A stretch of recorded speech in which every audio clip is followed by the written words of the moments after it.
Insan bulu tangkis Sumatera Selatan berduka mendengar kabar meninggalnya tumin ayahanda dari Muhammad Ahsan, pebulu tangkis dunia asal Sumsel Senin 9 Agustus 2021. Selama hidupnya almarhum aktif di bulu tangkis, sehingga berhasil menghantarkan anaknya Ahsan berprestasi seperti sekarang ini.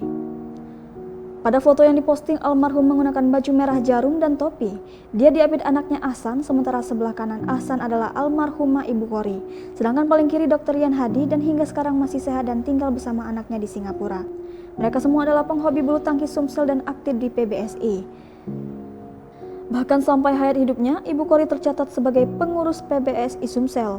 Dari informasi sementara, almarhum yang sempat dirawat di RS Bayangkara Palembang dibawa ke rumah sakit duka di Komplek Kencana Damai, Kelurahan Sukamaju, Kecamatan Sako, Palembang. Muhammad Ahsan yang baru saja pulang berpasangan dengan Hendra Setiawan di nomor ganda putra Timnas Indonesia pada Olimpiade Tokyo 2020.